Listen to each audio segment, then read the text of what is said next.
मैं यहाँ प्लेट देने का वर्क कर रहा हूँ। वैसा मेरा डिग्री में मैं मेडिसिन में मैंने एमडी किया हूँ और टॉन्सिल में मैंने रिसर्च किया हूँ। इतने बड़े आदमी, ये सब देख लीजिए, इतने बड़े आदमी यहाँ पे प्लेट बांट रहे हैं। तो ऐसा ये देखिए यहाँ पे किस तरीके से ये कैश कूपन बांट रहे हैं। इसी तरीके से यहाँ पे ये सेवा देते हैं। देखिए यहाँ पे किस तरीके से मदन चपलौत जी है, यहाँ पे बात कर रहे हैं, कूपन दे रहे हैं, पैसा ले रहे हैं और कूपन दे रहे हैं। यहाँ पे आपने देख लिया, प्रत्यक्ष प्रमाण आपने देख लिया अभी किस तरीके से यहाँ पे दिन भर व्यवहार करते हैं। तो हर ग्रंथ में कहीं ना कहीं यह कहा गया है कि किसी को खाना खिलाने से कितना बड़ा पुण्य मिलता है। प्रमोद सूर्या की पिछली रिपोर्ट में आपने देखा कि धर्मनगरी नंदनवन में किस तरीके से भोजन बनता है और 10,000 से भी ज्यादा भक्तों को विशेष दिन पर भोजन परोसा जाता है। आज की इस रिपोर्ट में हम आपको बताएंगे कि कैसे धर्मनगरी नंदनवन में कूपन देने से लेकर थाली परोसने तक 13 पंथ समाज के विलक्षण गुणों वाले लोग यहाँ पर आकर एक सेवक की भांति लोगों को अपनी सेवा देते हैं। और पिछले 92 दिनों से यहाँ पर रोज आकर के कोई चेंबूर से, कोई घाटकोपर से, कोई चर्चगेट से यहाँ पर आकर के अपनी सेवा लोगों को अर्पित कर रहा है। ये सभी लोग समाज के उस हिस्से से आते हैं जहाँ पर इनके नाम के साथ साथ इनके काम और इनके गुणों का भी सिक्का चलता है। कोई डॉक्टर है तो कोई सीए, कोई सोने का बड़ा व्यापारी है तो कोई किसी कंपनी का सीईओ। सब अरबपतियों, करोड़पतियों को हमने यहाँ सेवा करते देखा। उनमें से कुछ नाम अगर आपको बताऊं तो वो है बाबूलाल जैन के, मदन जैन के, सुनील संचेती के, संजय छाबिया जैन के, बालचंद्र जैन के। तो आइए जरा गौर करते हैं प्रमोद सूर्या की इस खास रिपोर्ट पर, जहां पर आप जानेंगे कि एक अरबपति, एक करोड़पति, एक बड़ा आदमी किस तरीके से जमीन पे उतर के गुरु जी की सेवा के निमित्त अपने आप को सेवक बना करके सेवा करता है लोगों की। यहाँ पर सेवा ही सबसे बड़ा धर्म है। उसको प्रतिपादित करते, उसको प्रमाणित करते, उसकी व्याख्या रखते ये सभी लोग मेरे साथ मौजूद हैं। मेरा भी सौभाग्य है कि मैं आज इतने बड़े महानुभावों के बीच में बैठा हूँ, जिनमें से कोई डॉक्टर है, किसी की सोने की दुकान है, लेकिन ये सब अपना सब कुछ छोड़ करके यहाँ गुरु जी की सेवा करने आए हैं। यहाँ पे हमारे साथ बाबूलाल जी भी हैं। अपने लंबे जीवन के अनुभव के साथ इन्होंने अभी हमें अपने बारे में बताया था, यहाँ पे किस तरह की सेवा दे रहे हैं उसके बारे में बताया था। ये जो भोजनालय है, अगर मैं कहूँ अपने विचारों से, तो गुरु जी के चरण कमल के बाद दूसरी सबसे अच्छी जगह और पवित्र जगह यही है, जहाँ पे इंसान आके तृप्त होता है, अपने बच्चों के साथ, अपने परिवार के साथ आके खाना खाता है और उन सभी को सेवा देते हैं। ये सारे लोग देखने में बड़े नॉर्मल लग रहे होंगे कोई, लेकिन नॉर्मल नहीं है। मैं बता दूं आपको, बाबूलाल जी कहते हैं कि जब हम बिल्डिंग देखते हैं तो हमको खाली बाहर से उसके कलर दिखते हैं, ईंटा नहीं दिखता, क्योंकि सब ढक दिया जाता है। उसके पिलर्स होते हैं, ईंटा होता है, सीमेंट होता है, सब कुछ होता है। उसी तरीके से इस भोजनशाला में जो ईंटा है, जो सीमेंट है, जो सलिया है, जो लोग हैं, कार्यकर्ता हैं, उनके बारे में आप जरा बताइए।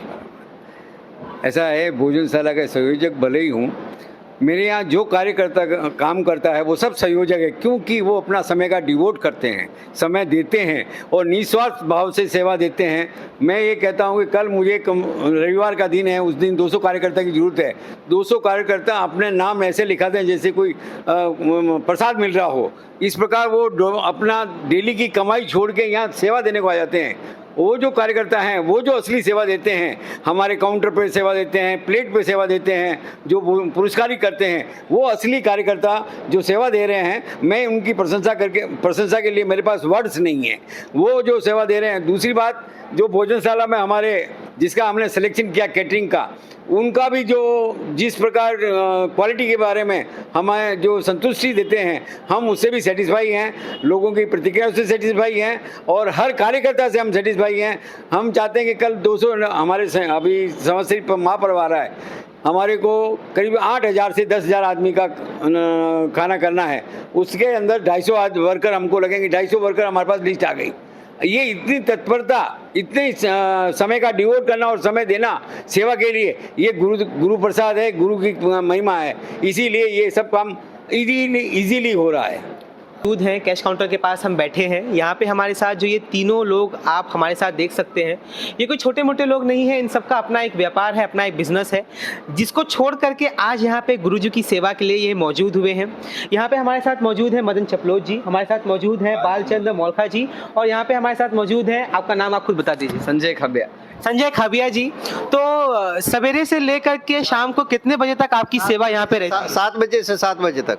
किस तरह की सेवा देते हैं? हम लोग भोजनशाला में कूपन देते हैं और पैसा लेते हैं। अच्छा, आपका मुझे पूछना, कूपन बांटते हैं, बहुत अच्छा काम है। आपका बिजनेस क्या है और आप यहाँ कितने दिनों से आ रहे हैं? हम लोग को 2.5 महीना हो गया अभी यहीं पर सेवा दे रहे हैं और हमारा कपड़े का बिजनेस है। अच्छा, वहाँ से आप यहाँ पर आए हैं, तो कैसा अनुभव हो रहा है? बहुत अच्छा लग रहा है हमको, यहाँ पर सेवा दे रहे हैं तो बहुत अच्छा लगता है एकदम। अच्छा, यहाँ पे हमारे साथ बालचंद्र जी हैं। बालचंद्र जी, यहाँ पे आप सवेरे से आके बैठते हैं और पूरा दिन आप अपनी सेवाएं देते हैं, तो किस तरह का आपको यहाँ पे एक्सपीरियंस मिला, क्या बोलना चाहेंगे? बहुत अच्छा अनुभव है यहाँ से है, और हम हमारा खुद का कोटरी लेके हम खुद की सेवा दे रहे हैं, अच्छी सेवा दे रहे हैं, और हम यहाँ पे भोजन भी कम ग्रहण करते हैं, हमारे घर पे भी ग्रहण करते हैं हम। हाँ, हमने कोटरी लेके रखी है, उसी से सेवा इनको दे रहे हैं हम, हमारे हिसाब से हम दे रहे हैं अच्छी सेवा इनको। मतलब अगर मैं गलत नहीं हूँ तो शायद 5-10 लोग आपके नीचे काम करते होंगे आपके बिजनेस में, और आज आप यहाँ पर ही खुद काम कर रहे हैं, तो उसके विषय पे कैसा लग रहा है? हमारा ज्वेलर्स का धंधा है ऐसा, लेकिन यहाँ पे नंदन में हम अच्छी सेवा दे रहे हैं। कैसा एक्सपीरियंस, मनस्थिति कैसी रही? अच्छा है, बहुत अच्छा है, यहाँ से बहुत अच्छा लग रहा है, ऐसा गुरुजी की यहाँ सब अच्छा लग रहा है, बहुत अच्छा लग रहा है। यहाँ पे हमारे साथ खाबिया जी हैं। खाबिया जी, आप इसके विषय पे कुछ बोलेंगे? हमारे पास ये भोजनशाला की जो सेवाएं दे रहे हैं हम एक साथ मिलके, तो हमारे साथ अदर एरिया में से भी जो तेईब के जो मेंबर आते हैं उनके भी बारी बारी 3-3 दिन की जो सेवाएं रहती है, 50 मेंबर, 60 मेंबर, 70 मेंबर एक साथ आते हैं, वो भी ये देखिए यहाँ पे किस तरीके से ये कैश कूपन बांट रहे हैं, इसी तरीके से यहाँ पे ये सेवा देते हैं। देखिए यहाँ पे किस तरीके से मदन चपलोत जी है, यहाँ पे बात कर रहे हैं, कूपन दे रहे हैं, पैसा ले रहे हैं और कूपन दे रहे हैं। यहाँ पे आपने देख लिया, प्रत्यक्ष प्रमाण आपने देख लिया अभी किस तरीके से यहाँ पर दिन भर व्यवहार करते हैं। तो खाबिया जी, क्या बोल रहे थे आप? वही एक साथ हम लोग सेवा दे रहे हैं भोजनशाला में, और देश विदेश से सारे पूरे भारत भ्रमण से लोग यहाँ पे आते हैं, और यहाँ पे भोजन का आतिथ्य भी इतना अच्छा मारवाड़ी तरीके से बनाया हुआ है, और यहाँ के जो बनाने वाले महाराज वो भी राजस्थान के ही हैं, तो भोजन भी इतना स्वादिष्ट बनता है, सुबह नाश्ता भी अच्छा बनता है, दिन में लंच डिनर सब एकदम अच्छे से बनता है, और अच्छी तादाद में गुरु के दर्शन के लिए लाखों पब्लिक आ रही है।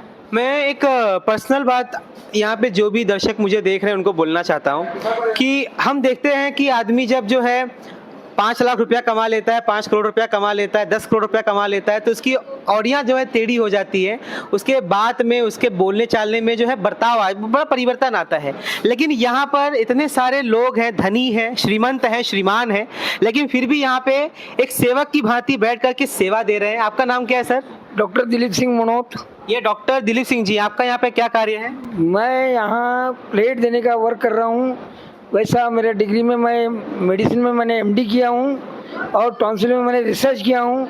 इतने बड़े आदमी, ये सब देख लीजिए, इतने बड़े आदमी यहाँ पे प्लेट बांट रहे हैं, तो ऐसा क्यों आप बांट रहे हो? क्या आपके अंदर मनस्थिति है, क्यों आप ये सेवा कर रहे हो? हमारे मुंबई के अंदर आचार्य महाश्रवण जी का चातुर्मास 60 साल के बाद हुआ है, और ये अवसर मेरे उम्र में तो भी वापस मुझे मिलने वाला नहीं, और इसलिए ये अवसर को मैं कैश करना चाहता हूँ, इसलिए मैं मेरा समय पूरा दे रहा हूँ। सब कुछ छोड़ के आए? हाँ, सब क्या छोड़ना है, लाया क्या था, ले जाना क्या है, क्या बात, यही तो गुरु के चरण में देना है। क्या बात है। देखिए, ये होता है श्रीमंत होना, ये होता है श्रीमान होना, ये होती है श्री की महिमा, जो यहाँ पर ये सभी लोग हमें बयां कर रहे हैं। आशा करता हूँ कि इसे देख करके हर व्यक्ति कुछ ना कुछ सीखेगा, क्योंकि ये जितने भी लोग हैं ये छोटे मोटे नहीं। अगर इनका इतिहास जानने जाओगे तो मालूम पड़ेगा कि धन्ना सेठ है, लेकिन फिर भी यहाँ पे आकर के सेवक की भांति सेवा दे रहे हैं। यही है इनका असली गुरु के प्रति सेवा, यही है इनकी असली व्यक्तित्व, और यही है इनका असली जमीन से जुड़ने का एक प्रमाण। गुरुदेव जहाँ विराज रहे हैं वहाँ इसका नाम भी हमने नंदनवन रखा है। आपको मालूम है नंदनवन स्वर्ग में होता है, अभी तपोवन बन चुका है। ये तपोवन भी है और नंदनवन भी है, तो यहाँ रहने का जो आनंद है उसकी तो कोई सीमा ही नहीं है।